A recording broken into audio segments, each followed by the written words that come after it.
warahmatullahi wabarakatuh.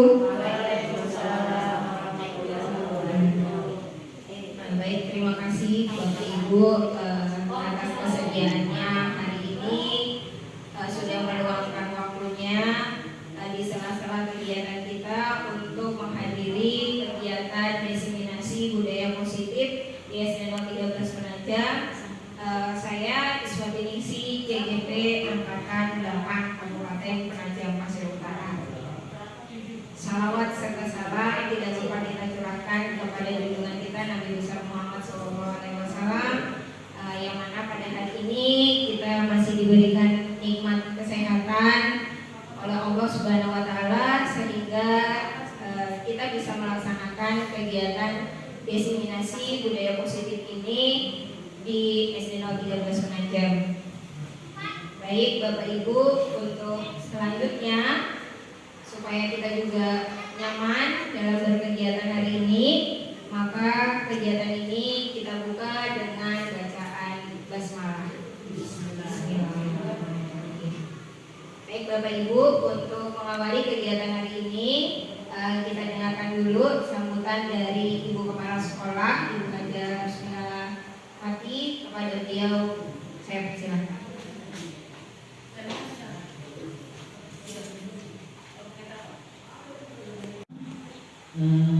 Bapak Ibu, terima kasih atas kesempatannya untuk bisa hadir di ruangan ini dalam rangka diseminasi budaya positif di sekolah oleh Bu Iswati Ningsih selaku JGP Angkatan 8 Kabupaten Penajam. Di kegiatan ini tentunya kita mungkin saling sharing ya dengan JGP terkait budaya positif yang ada di sekolah kita. Insya Allah kegiatan-kegiatan yang ada di sekolah kita itu juga merupakan kegiatan yang selalu terintegrasi, selalu bermitra dengan CGP ataupun sekolah penggerak, sehingga perilaku positif yang ada di sekolah kita bukan merupakan perilaku yang baru kita dengar, tapi mungkin nanti malah mungkin kita kembangkan kembali sehingga menjadi budaya positif yang lebih maksimal. Harus dapat kegiatan terus. Semoga Bu Iswati Ningsih selaku JGP bisa melaksanakan tugas-tugasnya sampai 5 bulan ke depan ya. Sampai 5 bulan ke depan dan lalu ya kita juga semua saling bantu karena paling tidak kita memiliki wawasan terkait itu ya. Mungkin itu saja, dan kegiatan ini kita mulai dengan mengucapkan Bismillahirrahmanirrahim, kegiatan diseminasi budaya positif oleh JGP Angkatan 8 Kabupaten Penajam Pasir Utara. Saya nyatakan dibuka.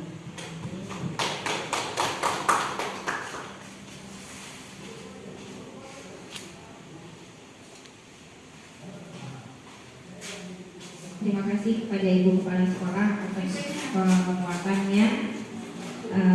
Semoga selama kegiatan ini nanti kita semua berjalan dengan baik. Kemudian seperti yang disampaikan oleh Ibu Kepala Sekolah tadi, saya berdiri di sini Bapak Ibu bukan untuk mengajari Bapak Ibu, tapi di sini saya sharing pengalaman apa yang sudah saya dapatkan selama 2 bulan ini mengikuti kegiatan CGP untuk disebar luaskan seperti itu. Baik, masih semangat ya Ibu?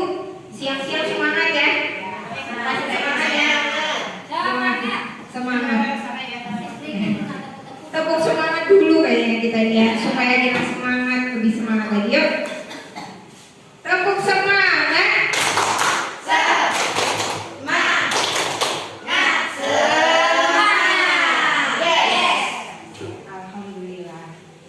Baik Bapak Ibu, izin saya melanjutkan kegiatan diseminasi ini. Tujuan dari kegiatan diseminasi ini adalah untuk menyebarkan informasi budaya positif di lingkungan SD 013 Penajam Pasir Utara, sehingga muncul kesadaran dalam komunitas untuk menerima dan memanfaatkan informasi sebagai perwujudan budaya positif di lingkungan sekolah. Dan tujuan yang kedua adalah sebagai bukti aksi nyata saya dalam melaksanakan kegiatan program pendidikan guru penggerak di angkatan 8 ini, dan juga nanti akan disebarkan di PMM. Semoga nanti teman-teman tidak usah khawatir, masih ada angkatan 10. Silakan yang kemarin masih gagal, tetap semangat untuk mencobanya ya. Insya Allah banyak ilmu yang bisa kita dapat di dalamnya. Baik Bapak Ibu, untuk kegiatan ini kita sepakat dulu ya.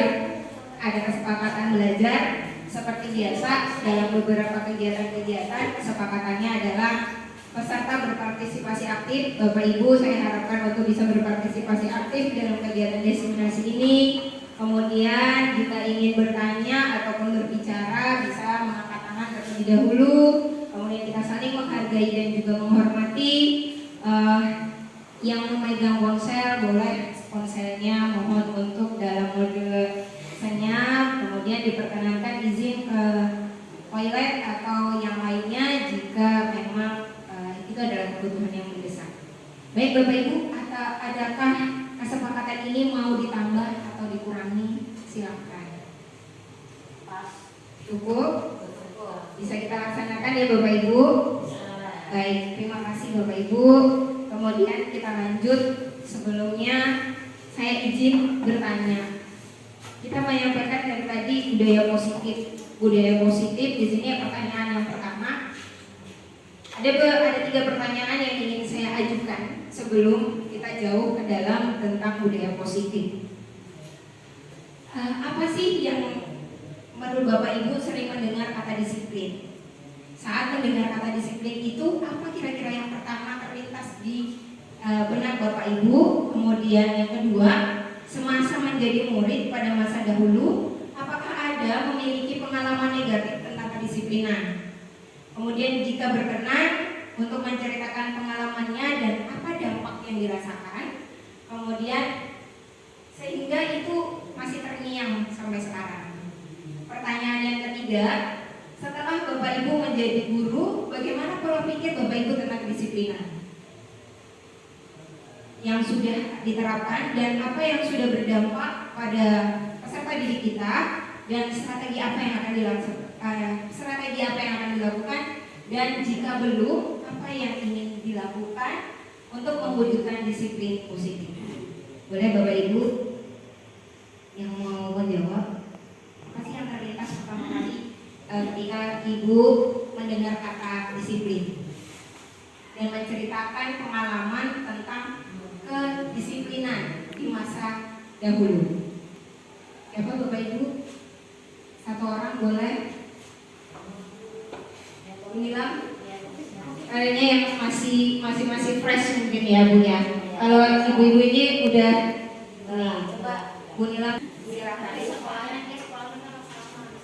Ya, siapa tahu puasa belum dimengerti kan? Disiplinnya boleh kan silakan dulu ya. Langsung ketiganya apa? Kalau mendengar kata disiplin, dari saya itu disiplin itu taat dan teratur. Pengalaman yang masih teringat, kebetulan saya kan sekolah di sekolah yang cukup sangat disiplin, bisa dibilang ya. Disiplin itu perlu komitmen. Jadi nggak bisa kalau misalnya kita cuma kalau nggak ada niat yang benar-benar pengen banget melaksanakan, itu pasti nggak akan bisa terlaksana. Jadi perlu komitmen yang benar-benar. Contohnya yang pengalaman apa? Mbak Nila mungkin pernah melanggar kedisiplinan atau melaksanakan disiplin itu sehingga Mbak Nila mendapatkan penghargaan atau mendapatkan pengalaman yang baik. Boleh pengalaman baik atau pengalaman yang buruk? Satu aja. Kalau penghargaan itu nggak ada sih, cuman ya kalau penghargaan yang dari orang lain itu tidak ada. Tapi untuk diri sendiri aja sebagai pembelajaran itu saya dapat pelajaran untuk bangun setiap hari itu jam 4. Jadi untuk kami itu dibiasakan untuk sholat subuh. Itu sebelum sholat subuh itu kita apel dulu, makanya jam 4 itu harus bangun untuk mandi. Nah kebetulan namanya juga saya pada waktu itu masih dalam masa-masa pemberontakan. Jadi waktu SMA itu pernah saya sekali itu tidurnya tuh kemalaman gitu kan, jam 2 saya itu bangun tidur. Jadi pas dibangunin sama ibu asrama itu saya nggak bangun. Pas dibangunin ngomongnya, iya Bu saya bangun gitu. Terus saya ambil tidur lagi. Nah sampai dibangunin sama ketua angkatan, saya kan ada ketua angkatan di sana. Dibangunin sama ketua angkatan, nggak bangun, teman asrama juga nggak bangun. Ternyata yang biasanya ibu asrama itu nggak naik ke atas lagi, dia naik ke atas lagi dong. Ngecekin satu persatu per kamar siapa yang masih belum bangun. Dan ketangkaplah saya. Dan saya nggak tahu kan kalau itu ternyata ibu asrama. Jadi pada saat itu ibu asrama itu narik selimut saya, tapi dia nggak bilang apa-apa, cuma narik selimut. Saya yang lagi ngantuknya jadi tarik juga, jadi tarik-tarikan selimut. Sampai saya tuh tersadarnya karena teman-teman itu pada ketawaan berdirian di depan kamar saya sendiri. Jadi pas kok rame gitu kan, baru saya mau kenapa sih saya bilang gitu, ibu, saya cuma begitu aja. Itu aja sih ibu, teringat banget baik sama saya, teman saya atau ibu asrama tersebut. Itu kira-kira pengalamannya sudah beberapa tahun lalu, tapi masih teringat gitu ya, berjalan masih terkesan bahwa ada pengalaman-pengalaman yang. Jadi menurut Mbak Nila, kira-kira pengajaran yang seperti itu, kalau kita kan kalau menyilam itu kan ada di sekolah yang asrama ya. Nah, kira-kira yang bisa diterapkan dari apa yang sudah Mbak Nila dapatkan, yang bisa diterapkan kan Mbak Nila udah jadi guru nih, apa kira-kira kedisiplinan yang bisa atau yang sudah pernah Mbak Nila jalankan dari yang sudah pengalaman saat di sekolah? Kalau yang sudah saya jalankan, kalau itu saya belum komentasi mengenai itu. Yang sudah saya terapkan itu ya ini ya, setiap baru masuk kelas itu biasanya ya seperti biasa kita briefing, tepuk itu nanya kabar. Nah itu saya nggak pernah lupa pasti tanyakan siapa yang tadi subuh itu sholat. Itu saya tanyain isya, maghrib kemarin itu saya tanyain siapa yang sholat, siapa yang enggak. Kemudian ya gimana satu persatu diberitahu pentingnya itu apa. Kenapa sih kok mereka masih umur segitu kok disuruh sholat gitu? Karena gimana ya, menumbuhkan disiplin itu tidak bisa cuma kita suruh, kita harus membuat anak-anak itu paham gitu, mengerti kenapa pentingnya untuk melakukan itu. Baik, terima kasih. Kita kasih aplaus dulu Ibu Nilam dong. Oke, terima kasih Bu Nilam. Iya, kita memang sepakat bahwa disiplin itu yang sering kita dengar bahwa disiplinan. Saat kita mendengar kata disiplin, pasti yang kita terngiang di dalam benak kita bahwa kita disiplin itu kita patuh gitu ya. Harus disiplin berarti kita harus patuh, nurut gitu ya. Nah, kalau kita nurut, kita patuh, maka kita akan mendapatkan ujian, biasanya seperti itu. Dari ceritanya Bu Nilam tadi, karena dia tidak mematuhi salah satu aturan untuk bangun di jam 4, maka dia juga akan mendapatkan akhirnya disiplin itu melanggar. Kalau kita melanggar, pasti akan ada hukuman. Hukumannya apa tadi Mbak Nilam? Ditarik selimutnya dan akhirnya apa? Walaupun hukuman tidak dalam bentuk fisik, tapi ditertawakan sama teman-teman satu kamar itu lumayan ya. Jadi itu cukup menjadi pengalaman yang masih teringat dan terngiang sampai sekarang. Jadi memang ini pandangan kita. Mungkin pandangan Bapak Ibu juga masih sama, bahwa kedisiplinan itu adalah sebuah kepatuhan. Baik Bapak Ibu, kita lanjut. Menurut standar nasional pendidikan, bahwa lingkungan yang positif itu diperlukan agar pembelajaran yang terjadi adalah pembelajaran yang berpihak pada murid. Pembelajaran yang berpihak pada murid yang dimaksud di sini adalah pembelajaran dalam menyelenggarakan pembelajaran itu pembelajarannya interaktif, inspiratif, menyenangkan, menantang, memotivasi peserta didik untuk berpartisipasi aktif dan memberikan ruang yang cukup bagi prakarsa, kreativitas, kemandirian sesuai dengan bakat dan minat perkembangan peserta didik dan juga psikologinya. Seperti itu ya. Ini menurut standar pendidikan. Nah, baik Bapak Ibu, kita masuk ke materi yang pertama, yaitu teori kontrol. Teori kontrol ini adalah dari seorang psikiater dan juga pendidik. Lalu Pak Tip, nanti kita akan review. Oke.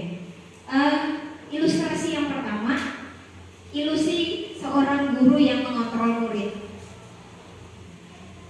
Bapak Ibu, pada dasarnya kita tidak dapat memaksakan murid kita. Murid kita mau jadi apa? Kita tidak bisa memaksakan kehendak kita kepada murid kita. Jikalau murid kita itu tidak mau untuk melakukannya, karena kita suruh murid kita menyuruh murid kita. Tapi kalau dia tidak mau melakukannya, maka kita tidak bisa memaksa. Pasti dia akan lari, ya. Nah, yuk ambil sampahnya, seperti itu. Tapi kalau dia tidak mau, ya dia tidak akan melaksanakannya. Ibu memberikan perintah seperti itu sebenarnya adalah bentuk dari kontrol. Ya. Walaupun tampaknya guru sedang mengontrol perilaku murid, hal demikian terjadi karena murid sedang mengizinkan dirinya untuk dikontrol. Kalau murid kita mau, kita perintah, kita suruh, berarti si murid ini membuka dirinya untuk mengizinkan dirinya untuk dikontrol oleh gurunya, seperti itu ya. Jadi teori kontrol ini menyatakan bahwa semua perilaku memiliki tujuan, bahkan terhadap perilaku yang tidak disukai. Walaupun dia tidak suka, kan bukan sampah saya Bu, tapi ada siswa yang ngambil karena dia mau melaksanakannya. Tapi kalau siswa tersebut tidak mau, makanya dia tidak akan melakukan. Semua penguatan posisi efektif dan bermanfaat. Penguasaan positif atau bujukan adalah juga sebagai bentuk kontrol. Kita membujuk anak kita, ayo nak nulis, yuk anak pintar, anak ganteng, ya. Itu juga sebagai bentuk dari kontrol. Segala usaha untuk mempengaruhi murid kita untuk mengulangi suatu perilaku tertentu, itu adalah bagian dari usaha untuk mengontrol murid kita. Nah, untuk ilusi yang menguatkan positif ini dalam jangka waktu tertentu, mungkin murid kita akan menyadari bahwa itu adalah sebuah bujukan. Tapi murid kita juga bisa dari ilusi ini, murid kita itu jadi tergantung sama gurunya. Kalau nggak disuruh, ya nggak dijalankan. Seperti itu ya. Ini teori kontrol tentang posisi positif. Berikutnya, yang ketiga, ilusi bahwa kritikan dan membuat orang merasa bersalah itu dapat menguatkan karakter. Ada miskonsepsi juga di sini Bapak Ibu bahwa dengan kita mengkritik, kita memberikan rasa bersalah kepada murid sebagai teori untuk kontrol kita, bahwa ini sebenarnya dapat membuat identitas gagal pada siswa kita. Akhirnya mereka merasa kalau dipersalahkan itu, akhirnya mereka merasa dirinya mereka itu menjadi diri yang gagal, merasa jadi diri yang selalu merasa bersalah, gitu ya. Kemudian ilusi yang keempat yaitu bahwa orang dewasa memiliki hak untuk memaksa. Yang tanpa sadar biasanya ini sering ya Bapak Ibu kita laksanakan, kita kerjakan gitu ya, bahwa kita memaksa bahwa orang dewasa itu bisa percaya dan bertanggung jawab untuk membuat murid kita itu menjadi seseorang yang menjadi pribadi yang lebih baik.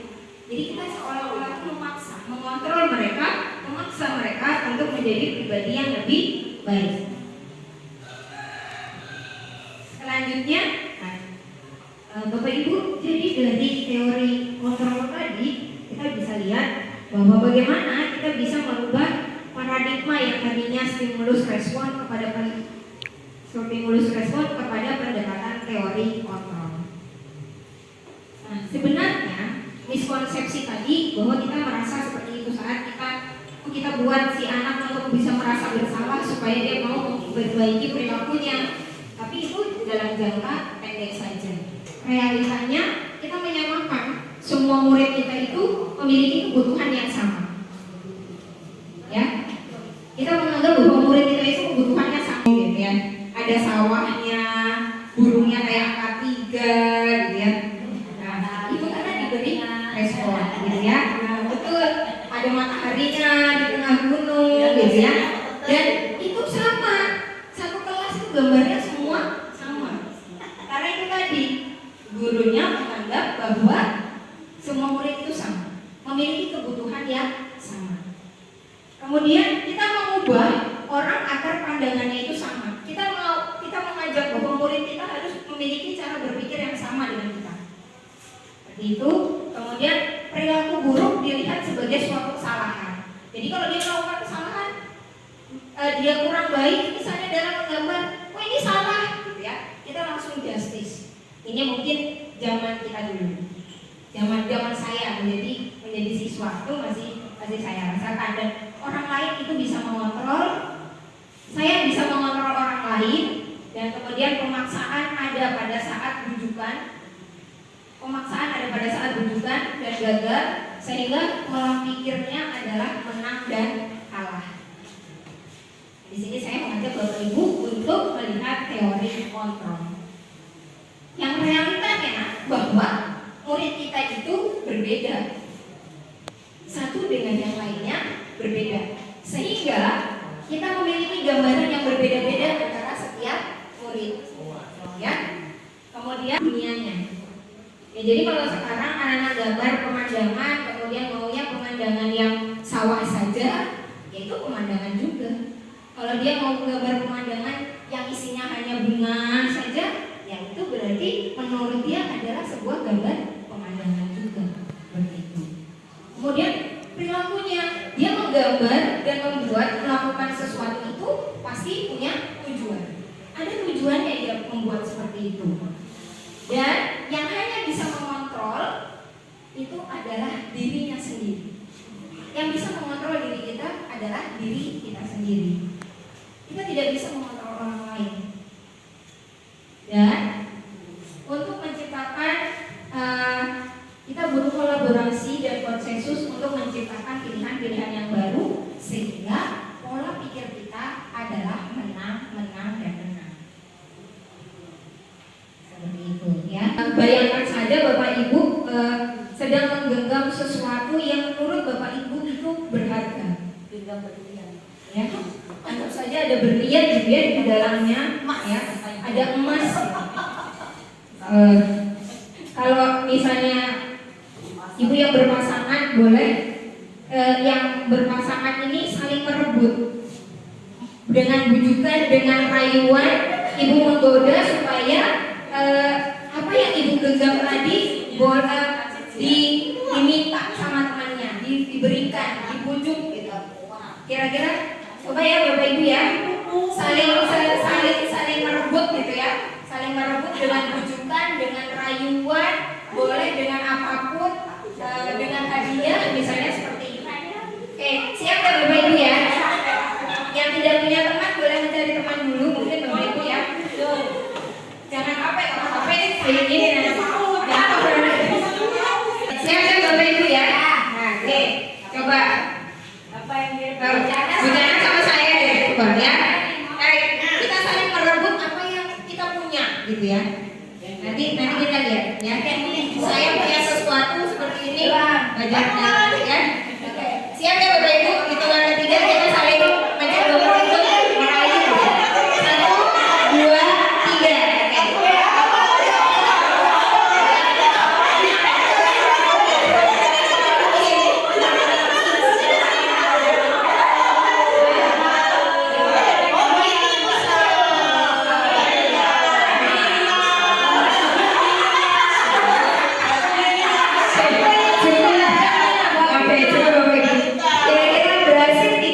Ibu, apakah ibu mau memberikan apa yang sudah digenggam yang jadi siapa Bu yang boleh yang menyimpan ini siapa? Diri sendiri. Maka kita seperti itulah siswa kita. Ya, dia punya keinginan, dia punya karakter sendiri masing-masing. Ya, itu dia. Kita sebagai guru hanya bisa mengarahkan, tidak bisa mengontrol anak-anak untuk mau melakukan sesuatu yang mereka tidak mau. Dengan segala bujukan, dengan segala rayuan, kalau dia nggak mau, ya mereka cuma geret-geret dan tetap berdiri pada tempatnya. bagaimana caranya supaya bisa merubah paradigma tersebut, bahwa kita harus melihat bahwa anak kita itu berbeda satu dengan lainnya. Seperti itu ya. Mau Bu, itu punya aku Bu. Ini tadi, ini makna disiplin yang tadi. Menurut Ki Hajar Dewantara, Bapak Ibu saya tidak baca yang di atasnya ya, saya takut nanti salah. Walaupun saya orang Jawa, mardika iku Jawaria, noramung lepas ing pamrih, inuka kuat kuasa aman diri priaga. Tidak usah mengartikan di bawahnya sudah ada artinya. Jadi menurut Ki Hajar Dewantara, disiplin itu artinya merdeka. Merdeka itu tidak hanya terlepas dari perintah, tetapi juga cakap untuk memerintah dirinya sendiri. Kontrol tadi Bapak Ibu. Ya, sehingga kalau anak itu sudah bisa cakap untuk memerintah dirinya sendiri, maka motivasi untuk melaksanakan disiplin itu tidak hanya berasal dari gurunya saja, tapi berasal dari dalam dirinya sendiri, atau yang disebut dengan motivasi intrinsik, bukan motivasi ekstrinsik yang berasal dari luar dirinya. Dia mau melakukan sesuatu hal yang baik, melakukan nilai-nilai kebajikan yang memang itu berasal dari dalam dirinya sendiri. Oke Bapak Ibu, teori yang kedua adalah teori motivasi. Tadi sudah saya sampaikan bahwa apapun yang dilakukan oleh orang, setiap manusia melakukan sesuatu pasti ada tujuannya. Ya Bapak Ibu ya.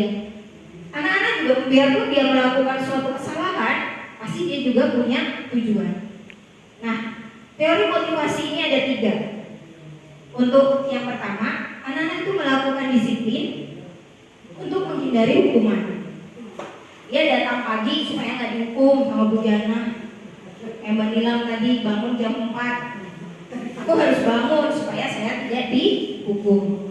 Nah, itu motivasi perilaku manusia yang pertama. Yang kedua, motivasinya adalah untuk mendapatkan penghargaan. Saya mau hari ini berpakaian yang baik. Biasanya kalau anak-anak kelas rendah masih suka seperti itu, supaya dia belajar dengan giat supaya dapat penghargaan, diberi nilai yang baik. Atau kita hari ini aku mau datang pagi-pagi supaya dapat pujian dari bu guru, dapat pujian dari kepala sekolah. Saya seperti itu juga masih bagian dari motivasi yang masih sering kita jalankan. Motivasi yang ketiga adalah yang memang motivasi ini berasal dari dalam diri si anak, bahwa dia datang pagi, dia melaksanakan piket, itu memang sebagai penghargaan terhadap dirinya sendiri, sebagai bentuk-bentuk dari sebuah keyakinan yang memang kita yakini itu adalah baik. Oh, saya sebagai seorang guru, maka saya mau datang pagi supaya saya bisa menjadi teladan bagi murid-murid saya. Misalnya seperti itu. Maka nilai intrinsik tadi, yaitu yang menghindari menghargai diri sendiri. Nah, ini yang ingin kita munculkan kepada murid-murid kita dan juga diri kita sendiri, bahwa budaya positif ini, disiplin positif ini ada di dalam diri kita masing-masing. Supaya apa? Kita sadar dan kita tahu, kalau kita orang dewasa pasti tahu lah, pasti sadar lah bahwa disiplin itu adalah salah satu nilai yang sudah kita yakini bahwa itu adalah nilai yang baik. Seperti itu. Maka dengan nilai-nilai yang baik tadi, yang sudah disepakati tadi, maka akan muncul sifat yang positif, nilai-nilai kebajikan universal. Apa saja nilai-nilai kebajikan universal itu Bapak Ibu? Banyak sekali. Banyak sekali nilai-nilai kebajikan. Ini dari 6 institusi atau dari 6 organisasi saja ya Bapak Ibu. Segini banyak. Bapak Ibu mungkin bisa membaca. Ada dari Ibu, sikapnya toleransi, rasa hormat, integritas, mandiri, menghargai, antusias, empati, dan lain sebagainya. Kalau yang sering mungkin yang sudah familiar di Bapak Ibu adalah profil pelajar Pancasila yang setiap hari sudah kita laksanakan juga, yaitu beriman, bertakwa kepada Tuhan Yang Maha Esa, berakhlak mulia, mandiri, bernalar kritis, berkebinekaan global, gotong royong, dan juga kreatif. dan masih ada nilai-nilai kebajikan yang lainnya dari apa yang dibahasnya, the seven essential virtue building moral intelligence. Maaf kalau saya bacanya salah. Kemudian ada juga dari 9 pilar karakter Indonesia atau IHF, ada nilai-nilai kebajikan. Ada juga nilai kebajikan hidup, ada yang petunjuk hidup. Ini banyak sekali nilai-nilai kebajikannya Bapak Ibu. Yang kemudian kalau dirangkum mungkin ada proyek nilai-nilai kebajikan, yaitu ada peduli, keikutsertaan, kebersihan, komitmen, belas kasih, percaya diri, belas kasih, bertujuan, dengan rasa, gotong royong, dan lain sebagainya. Masih banyak nilai-nilai kebajikan yang kita. Kalau yang di sekolah mungkin dulu kalau kita sekolah berkarakter itu kan banyak ya, ada 36 karakter gitu ya. Yang sekarang kemudian dipersempit menjadi 6. Seperti itu, profil pelajar Pancasila. Oke, Bapak Ibu mungkin ini yang bisa kita dokumentasikan ya, budaya-budaya positif yang ada di sekolah kita. Tentunya masih banyak sekali budaya-budaya positif yang ada di sekolah kita yang sebenarnya sudah kita jalankan. Ada budaya senyum, sapa, salam ya, karena terbiasa kami Bapak Ibu guru untuk saling mengucapkan salam seperti itu. Kemudian sholat, kita melaksanakan Jumat religi, upacara bendera, senam, gotong royong, anak-anak melaksanakan piket, berdoa, itu juga bagian-bagian atau contoh-contoh dari budaya positif. Masih banyak budaya-budaya positif lain yang pastinya Bapak Ibu sudah laksanakan juga di sekolah, yang sudah kita jalankan setiap hari di sekolah kita. Ini yang pertama kamera saya saja ya Bapak Ibu, yang saya kita lain pasti banyak lain yang lainnya. Mohon aren jalan kita jalankan nih. Oke, baik Bapak Ibu. Materi berikutnya adalah antara hukuman, konsekuensi, dan juga restitusi. Bapak Ibu mungkin yang baru familiar, ada kata-kata yang baru Bapak Ibu dengar. Ada kata-kata yang baru didengar di sini. Restitusi, ya. Apa itu restitusi? Baik, kita bahas satu persatu ya Bapak Ibu. Hukuman. Hukuman itu adalah kalau murid atau anak belajar menyembunyikan kesalahannya. Jadi kalau anak-anak itu melakukan sebuah kesalahan, biasanya dia menyembunyikan kesalahan itu supaya apa? Supaya tidak dihukum sama gurunya.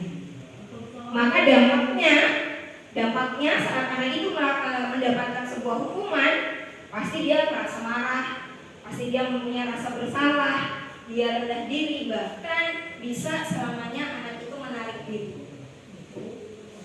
Ya, siapa yang membuat hukuman itu? Yang membuat hukuman itu adalah guru. Apa perasaan guru saat memberikan hukuman? Pasti kita merasa,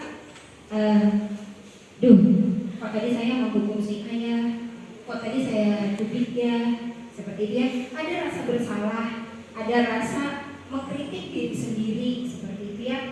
Dan tentunya dari hukuman ini akan mengakibatkan sesuatu ketidaknyamanan dalam jangka yang sangat panjang. Pasti Bapak Ibu masih terngiang tadi, ketidakdisiplinan apa yang kemudian kita mendapatkan hukuman dan sampai sekarang kita masih ingat.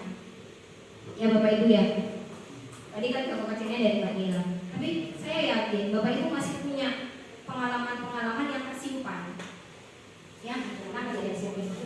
Nah, konsekuensi. Apa itu konsekuensi?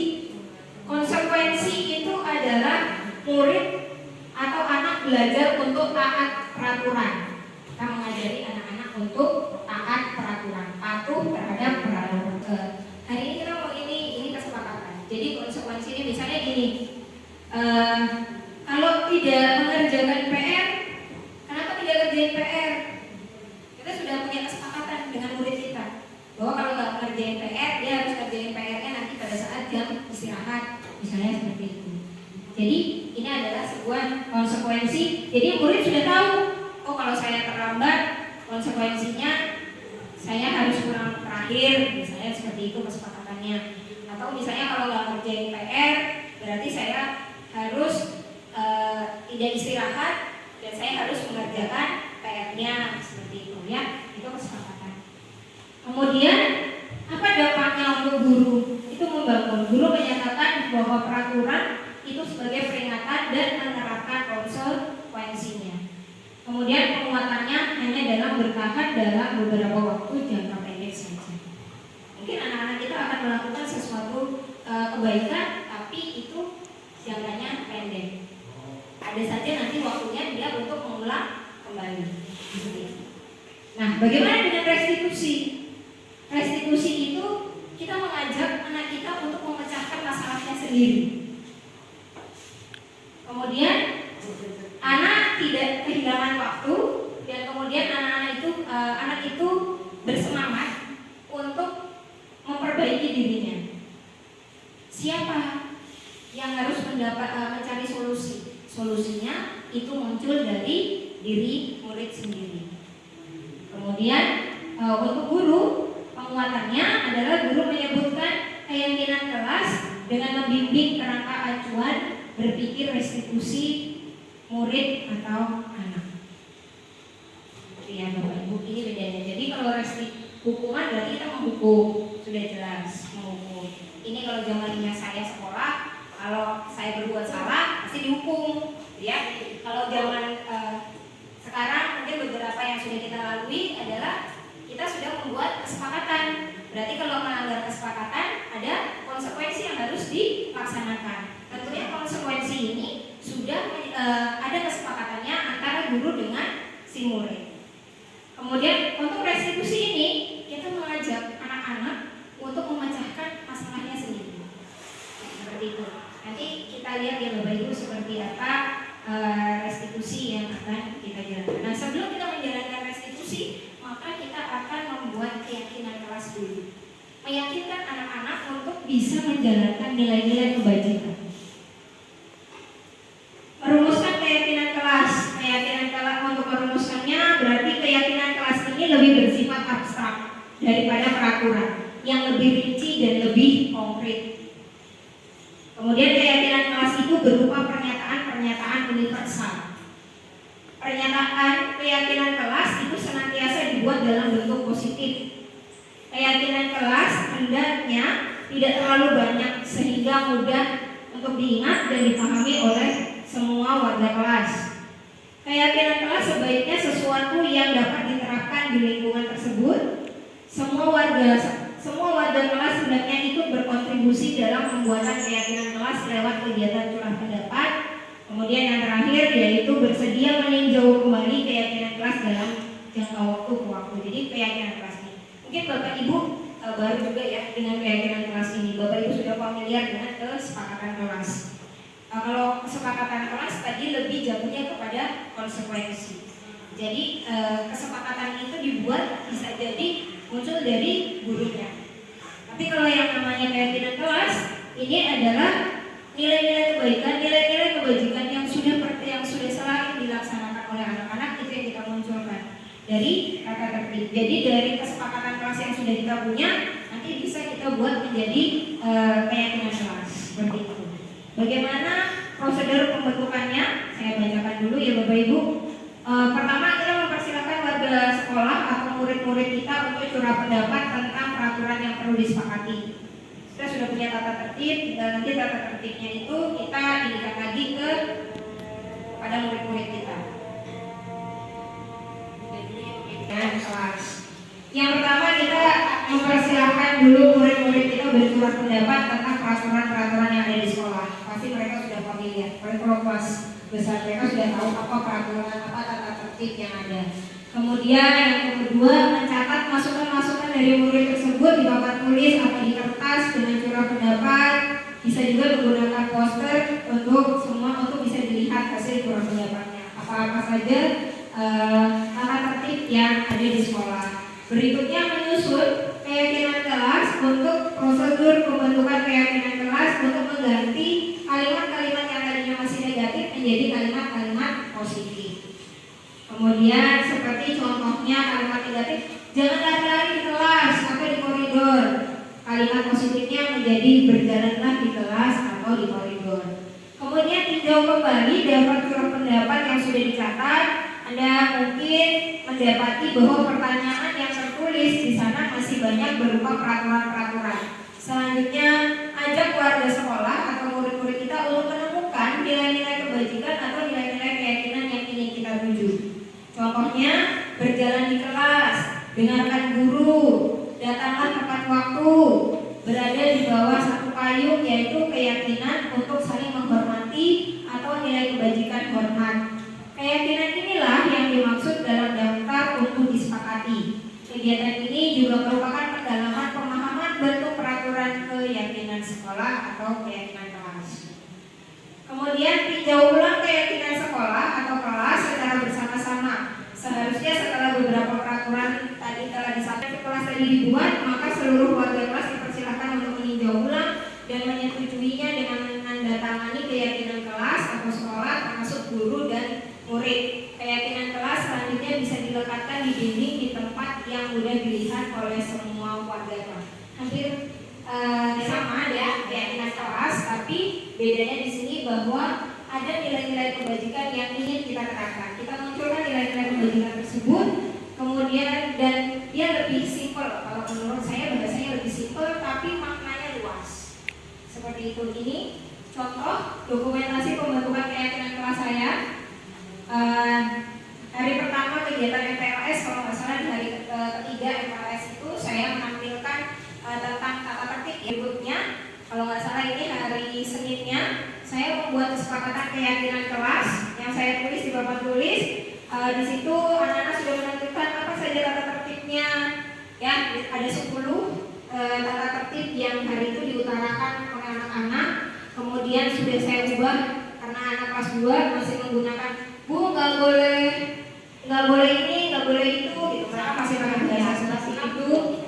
Kita ubah dulu menjadi kalimat positif. Kemudian ini salah satu contoh hasil poster siswa saya untuk membuat keyakinan kelasnya. Mungkin lebih jelasnya saya tuliskan seperti ini. Keyakinan kelas 2A. Kami yakin bisa menjaga kebersihan diri dan lingkungan sekolah.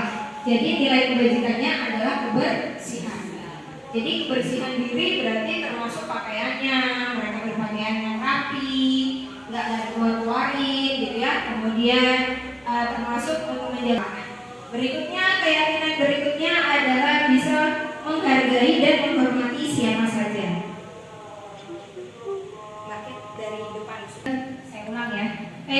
Keyakinan yang pertama yaitu kami yakin bisa menjaga kebersihan diri dan lingkungan sekolah. Berarti nilai kebajikannya di sini yang saya ingin tanamkan ke anak-anak adalah kebersihan. Walaupun ini sudah terlihat beberapa di antara anak itu sudah rapi, tapi ada juga yang masih belum terlihat kepada anak-anak sehingga ini dimunculkan kembali. Nilai keyakinan yang kedua adalah kami yakin bisa menghargai dan menghormati siapa saja. Jadi nilai kebajikannya yaitu menghargai dan menghormati, baik itu dengan teman-temannya, dengan bapak ibu guru, dengan orang tua, dengan adik-adiknya. Jadi keyakinan ini nanti tujuannya tidak hanya dia bisa terapkan di sekolah saja, tapi juga terbawa di rumah sehingga ini menjadi sebuah kebiasaan, jadi karakter, jadi budaya positif yang ada di dalam diri anak-anak. Keyakinan yang ketiga, kami yakin bisa fokus dan disiplin dalam belajar. Berarti nilai keyakinannya adalah disiplin. Kemudian yang keempat, kami yakin bisa menjaga keamanan dan kenyamanan di dalam kelas. Berarti nilai kebajikannya adalah keamanan dan kenyamanan. Kami sepakati dari 10 tadi saya sederhanakan. Jadi ada 4 ini keyakinan kelas untuk 2A. Contoh yang lain Bapak Ibu, ini yang saya dapat dari LMS. Contohnya untuk kelas 1 bisa dengan setiap anggota kelas perlu belajar, setiap anggota kelas perlu senang. Jadi di situ muncul nilai kebajikannya belajar. Yang kedua, setiap anggota kelas perlu senang, berarti nilai kebajikannya senang. Setiap anggota kelas perlu melakukan tugas, berarti nilai kebajikan di situ adalah disiplin. Kemudian setiap anggota kelas perlu saling menghargai, berarti nilai kebajikannya saling menghargai. Kemudian yang keempat, setiap anggota kelas perlu merasa aman. Jadi dia lebih singkat ya Bapak Ibu ya. Jadi walaupun dia singkat tapi maknanya itu luas seperti itu. Jadi dia universal maksudnya, abstrak. Iya betul. Ya, sekarang dibudayakan keyakinan. Karena bedanya kalau sepakat itu kita hanya menyepakati. Kalau saya tidak sepakat berarti dia nggak masalah untuk tidak menjalankan. Tapi kalau sudah menjadi sebuah keyakinan, anak-anak kita yakin bahwa hal itu adalah baik untuk dirinya. Ya, jadi kalau anak-anak sudah yakin, oh dia yakin ini adalah nilai kebajikan, oh ini nilai yang baik untuk bisa saya laksanakan, sehingga nanti bisa menjadi budaya positif bagi dirinya, menjadi kebiasaan dan menjadi karakter. Seperti itu. Jadi saya rasa juga banyak kayak ini ya, kebiasaan untuk membuang sampah. Maka saya lihat anak saya sendiri, jadi dia juga sudah tidak ini ya, buang sampah kalau ada di tempat umum, Bu, nggak ada tempat sampah. Ya dia kantongin sendiri. Kadang saya sambil nyuci itu saya tahu kok rasa apa gitu ya. Ya itu karena dia sudah terbiasa, itu karakter. Karena dia meyakini bahwa hal yang dia lakukan itu adalah hal yang baik. Seperti itu tujuan dari keyakinan. Kalau keyakinan kelas 5 mungkin bahasanya mungkin lebih dia selalu bersikap positif, senantiasa menjadi diri yang terbaik, percaya dan menghormati orang lain serta barang miliknya, berkomitmen terhadap setiap tugas dan senantiasa membantu. Seperti itu. Jadi bahasanya lebih singkat tapi bahasa yang universal sehingga mudah untuk diingat anak-anak. Berikutnya Bapak Ibu, saya punya pertanyaan romantik. Ibu Ambar, guru wali kelas 2A di SD Pelita Hati bersama dengan saya, tapi beda SD ya. Sedang bingung menghadapi pula salah satu murid di kelasnya yaitu Doni. Beberapa anak di kelas 2A telah datang kepadanya dan mengeluhkan Doni yang seringkali meminta bekal makan siang mereka dengan paksa. Jika Anda menghadapi situasi seperti Ibu Ambar, apa yang akan Anda lakukan? Menurut Anda, kira-kira apa alasannya Doni melakukan hal tersebut? Ya Bapak Ibu, apa kira-kira? Apa kira-kira alasannya Doni melakukan hal tersebut? Dia sering merampas makanan temannya dengan paksa. Makan siang temannya itu suka diambil. Bisa jadi dia lapar. Dia lapar. Bisa jadi juga dia iri. Dia lapar. Apa alasannya menurut Bapak Ibu? Lapar tadi. Oh iri, pengen makan temannya. Bisa, boleh. Oh dia nggak bawa makanan, ya bisa. Belum makan. Nggak dibawain masakan, nggak dimasakkan ya, dia nggak dimasakkan. Ya, jadi banyak alasan anak-anak kenapa dia merasa melakukan itu. Kita harus tahu dulu. Seperti itu. Kita lihat ya Bapak Ibu, apa sih sebetulnya kebutuhan Doni. Nah, dari teori kontrol tadi kita akan belajar untuk mengontrol anak-anak ya, dengan teori kontrol bahwa yang harus kita pahami bahwa setiap apapun yang dilakukan oleh anak-anak kita itu punya tujuan. Sehingga tujuannya apa? Tujuannya adalah untuk memenuhi kebutuhan dasarnya. Nah, di sini kebutuhan dasarnya ada 5 Bapak Ibu. Yang pertama bertahan hidup, yang kedua kasih sayang dan rasa diterima, yang ketiga kebebasan, yang keempat kesenangan, dan yang kelima adalah penugasan. Yang disampaikan oleh Bapak Ibu tadi bahwa Doni bisa saja dia beralasan dia nggak dibawain bekal sama orang tuanya, makanya dia lapar sehingga dia berebut. Kebutuhan apa berarti yang mau dipenuhi sama Doni? Bertahan hidup. Gak bawa sanggup dia, gak dibawa bekal sama orang tuanya sehingga apa? Akhirnya dia berebut makanan temannya. Maka kebutuhannya apa yang mau dipenuhi sama Doni? Kebutuhan bertahan hidup. Bisa juga Doni merasa bahwa dia ingin mencari perhatian teman-temannya.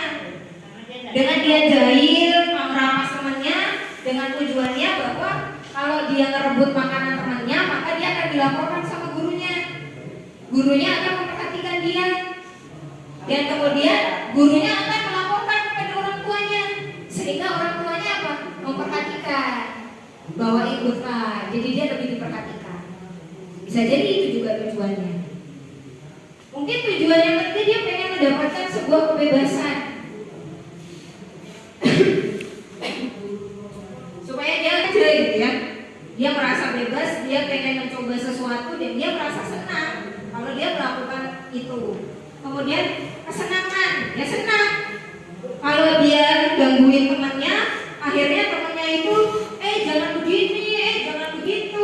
Yang tadinya temannya nggak mau teman sama dia, akhirnya temannya mau mendekati.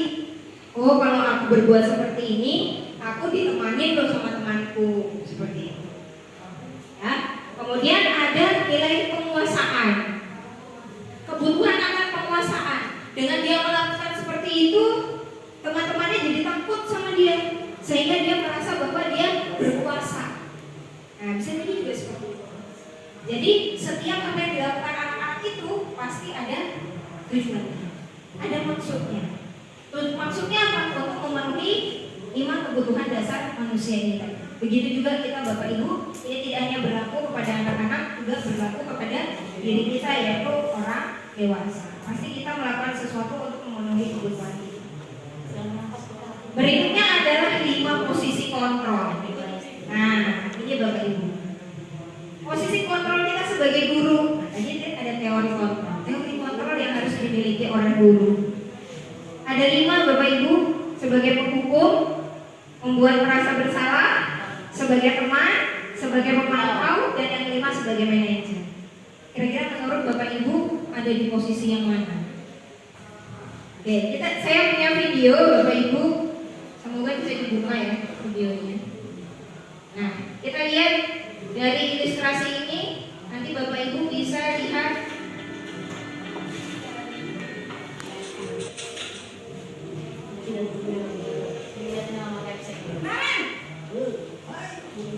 Sini kamu. Selalu terlambat. Kamu deh pasti terlambat. Maaf Bu, saya Apa coba? Alasan kamu apa lagi? Kapan sih kamu tidak terlambat? Malah sekali ya kamu jadi anak. saya Dasar pemalas. Gak kapok-kapok sih kamu. Sudah berapa kali terlambat? Sana, kamu keliling lapangan basket 2 kali. kenapa saya harus keliling basket Bu? Kenapa? Kamu melawan ibu. Berani-beraninya jawab. Sudah terlambat, masih berani jawab pula. Sekarang, keliling lapangan basket 5 kali sekalian. Biar kapok. Cepat. Pergi sana ke lapangan basket. Tadi sebagai penghukum ya Bapak Ibu ya. Ini yang kedua, posisi sebagai pembuat rasa bersalah.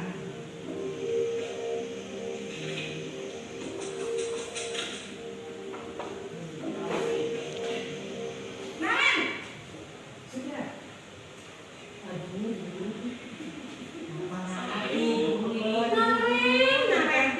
Kamu kenapa terlambat lagi, Nak? Ya Tuhan, Naren. Kamu senang ya bikin ibu susah ya? Kalau kamu terlambat lagi, nanti ibu yang ditegur bapak kepala sekolah, Nak. Disangka ibu tidak bisa membina kamu. Duh, gimana ini? Maaf Bu, Duh, Gusti Naren. Kamu suka ya kalau ibu ditegur bapak kepala sekolah? Terus, sekarang ibu harus tulis apa ini di buku absen? Ini kamu sudah sering terlambat loh. Ibu harus apa coba? maaf Bu, maaf sekali. Ya sudah, lain kali jangan bikin ibu susah lagi ya nak ya. Ibu tidak akan kuat lagi kalau kamu gini terus. Bisa jantungan kalau ibu tegur bapak kepala sekolah. Sana cepat ke kelas. Maaf ya Bu, maaf sekali. Bapak Ibu bisa lihat dari perilaku Posisi pembuat rasa bersalah berbicara dengan nada tenang.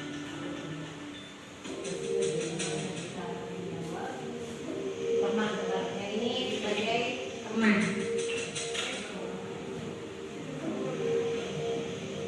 Naren!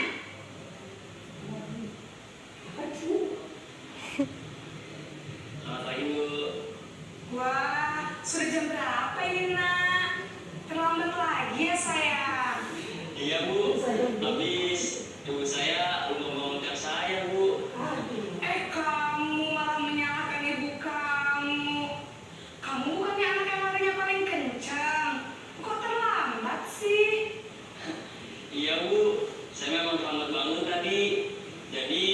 biarpun saya lari kencang, tetap nggak kencang Bu. Ya sudah sana, nanti lain kali larinya lebih kenceng lagi ya, biar gak terlambat lagi. Bikin senang ibu, demi ibu, bisa kan? Bisa lah Bu. Ya sudah sana masuk kelas, ibu beresin urusan absen kamu. Kamu ini ada-ada saja. Udah berteman guru yang gila. Yang sekarang ganas sebagai teman tahun yang kawan. Kelompok hijau.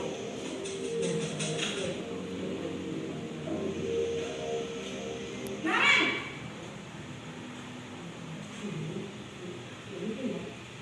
Selamat pagi Bu.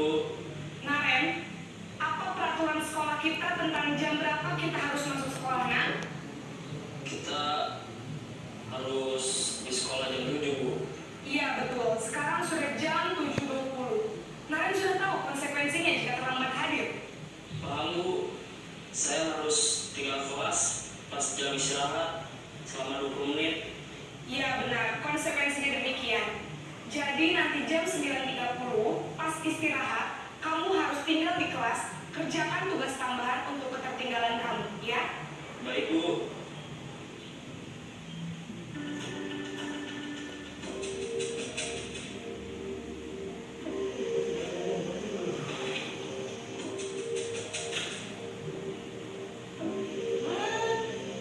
Naren!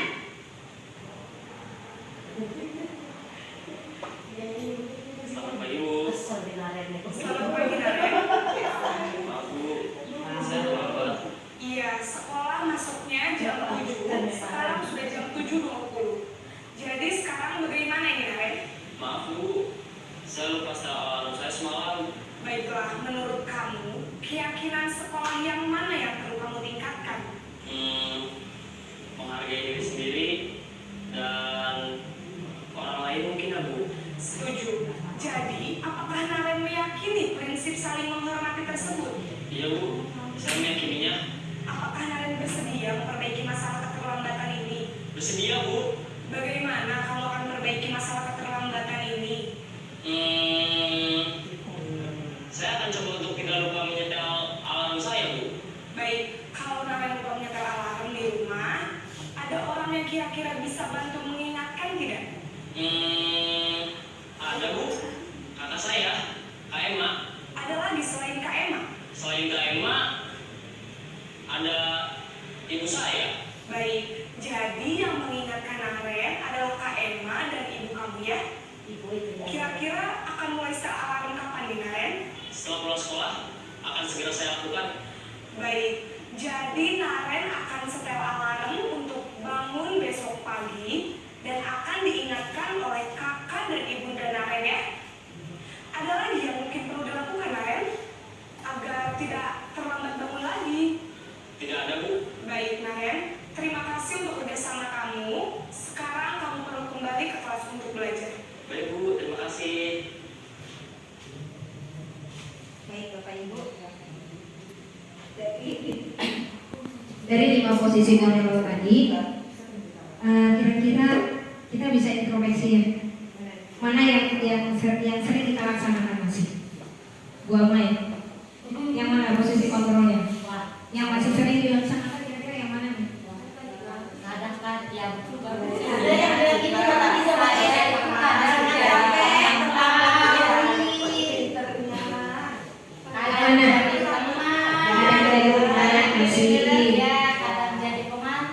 Masih jadi pemantau, betul. kadang juga jadi manajer. Masih manajer.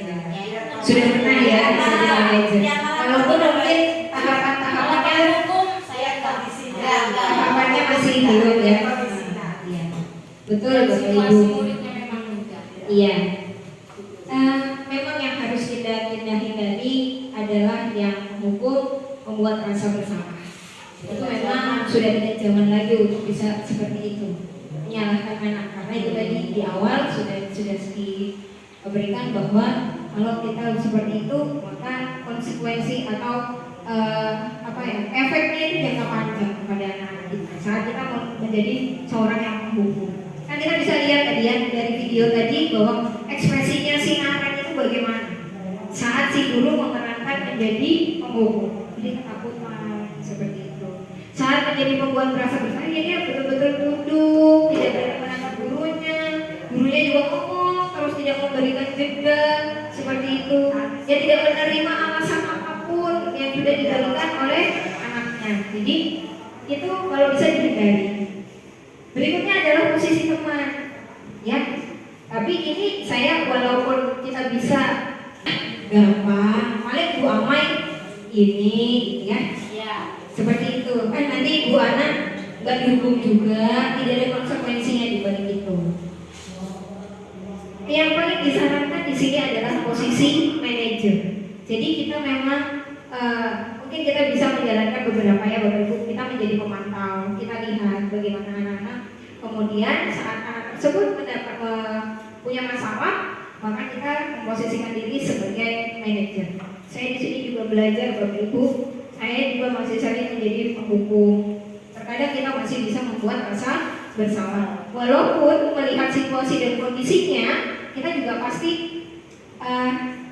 tergantung dari sikap anak-anak. Jadi, tapi insya Allah dengan menetapkan sikap manajer ini, insya Allah bagaimana cara menetapkan solusi, yaitu menstabilkan identitas.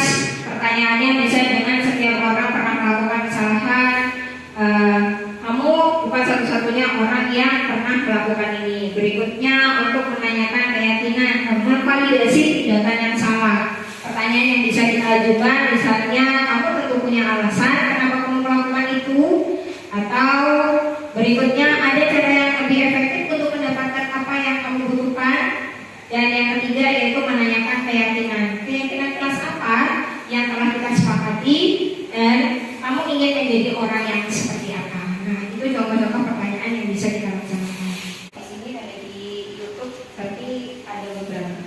Oke, baik Bapak Ibu. Sebelum kita mengakhiri ini, saya mohon refleksinya dari Bapak Ibu. Setelah mempelajari materi ini, awalnya saya bagaimana, kemudian setelah menyimak materi ini, saya paham bahwa apa dan selanjutnya apa yang akan kita lakukan. Satu orang Bapak Ibu atau siapa yang ingin menjawab? Ayo, Luis. Nah, coba lagi. Iya, budayanya seperti apa? Di pikiran Luis aja. Sebelum tadi ya. Iya, sebelumnya. Nah sebelumnya tadi itu tidak. Nah sebelumnya tadi yang kita mulai tadi saya mengatakan ya itu belum paham sama sekali tentang apa tadi itu ya posisi kontrol guru ya kontrol gurunya. Nah akhirnya sesudah dilaksanakan ya alhamdulillah saya bisa agak memahami sedikit. Kira-kira yang mau Ibu terapkan nanti untuk posisi kontrol itu yang mana? Kali kan ada 5. Ada posisi penghukum, rasa bersalah, sebagai teman, pemantau, atau manajer. Yang bisa juga yang teman bisa dan yang Manajer. ya yang bisa tadi ya. Baik, terima kasih Bu Gis. Ya, mungkin yang lain Ibu satu lagi.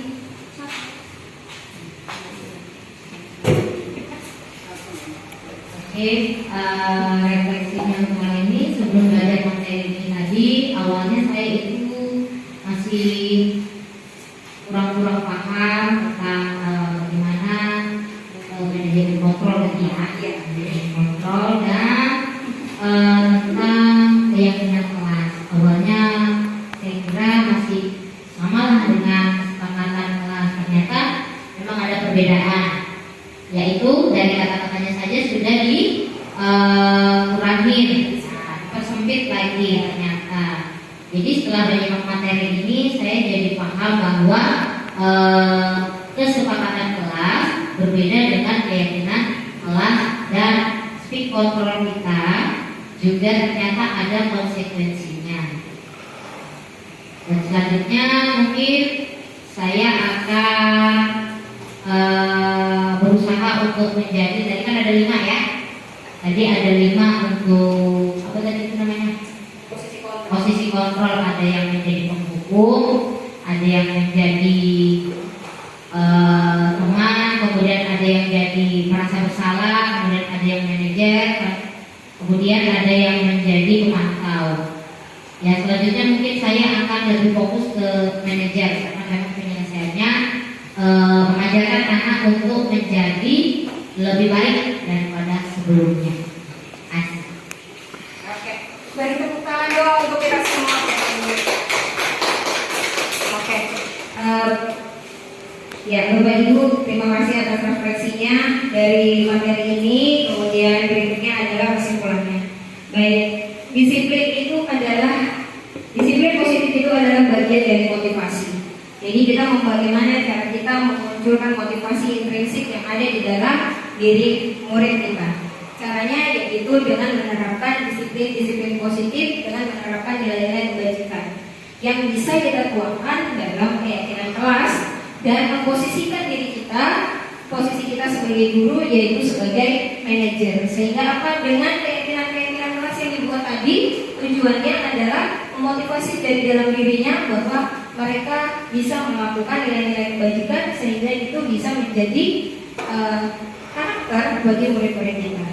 Berikutnya sebagai guru, alih-alih kita memberi hukuman, kita bisa memberikan opsi yang lain, yaitu dengan upaya-upaya restitusi sebagai penumbuh motivasi diri murid kita atas keyakinan kelas atau sekolah, sehingga lingkungan kita menjadi lingkungan pembelajar yang positif. Maka tujuannya adalah jika semua murid kita memiliki karakter yang baik dan bisa menjalankan nilai-nilai kebajikan tadi, maka akan tumbuh nilai-nilai positif yang ada di dalam sekolah kita itu tadi. Maka komunitas sekolah kita adalah menjadi komunitas lingkungan pembelajaran.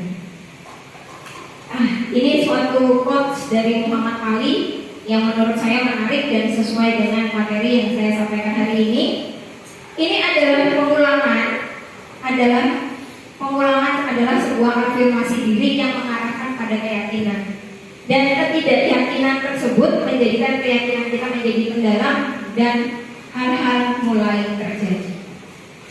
Ya Bapak Ibu, semoga apa yang sudah saya sampaikan hari ini bermanfaat bagi kita semua. Sekali lagi Bapak Ibu, saya juga sharing.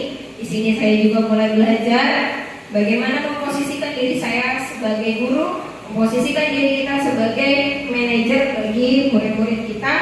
Tentunya untuk mencapai tujuan pendidikan nasional sebagai untuk menunjukkan pendidikan yang berpihak pada murid. Sekian Bapak Ibu, terima kasih atas waktunya, terima kasih atas semangatnya Bapak Ibu dan antusiasnya. Salam dan bahagia untuk Bapak Ibu semua. Terima kasih atas waktu yang sudah diberikan dan saya akhiri kegiatan kita dengan ucapan hamdalah. Alhamdulillah.